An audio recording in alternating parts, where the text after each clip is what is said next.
You, how are you all? Hope you will feel fine. Thank you very much for watching this video. আমি আনোয়ার হোসেন, ওনার of as tax association limited. আজকে যে বিষয়টা নিয়ে আলোচনা করব সেটা হচ্ছে যে উৎসকর কর্তন। আমরা জানি যে উৎসকর কর্তন 2024 অনুসারে করা হয়ে থাকে। উৎসকর কর্তনের জন্য আমাদের আয়কর 2023-এর কিছু ধারাকে আমরা মেনশন করব এবং সেই ধারা অনুসারে আমাদের উৎসকর কর্তন করতে হবে। যেমন আয়কর 2023-এর ধারা 102, 105, 111, 112, 125 ধারা অনুসারে আমাদের উৎসকর কর্তন করতে হবে।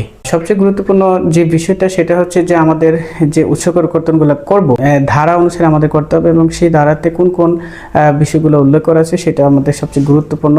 আমাদের মনে রাখতে হবে যে সঞ্চয় আমানত এবং স্থায়ী আমানতের ক্ষেত্রে আয়কর 2023-এর 102 ধারা অনুসারে উৎসকর কর্তন করতে হবে। তাছাড়া সঞ্চয়পত্র হতে অর্জিত মুনাফা হতে আয়ের জন্য আমাদের 105 ধারা অনুসারে উৎসকর কর্তন করতে হবে।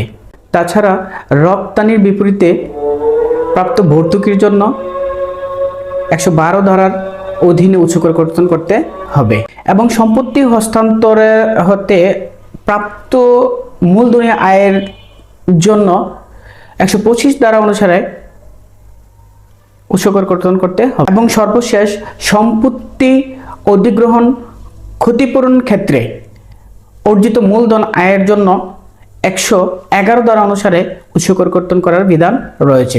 অবশ্যই আয়কর 2023 আমাদেরকে মেনশন করে দিয়েছে এই ধারা অনুসারে, অর্থাৎ 102, 105, 111, 112 এবং 125 ধারা অনুসারে আমাদের উৎসকর কর্তন করার বিধান আয়কর 2023 আমাদেরকে দিয়েছে। সেই আয়কর 2023-কে কেন্দ্র করে আমাদের উৎসকর কর্তন করতে হবে এবং উৎসকর কর্তনের বিধান আমাদেরকে মেনেই রিটার্ন সাবমিট করতে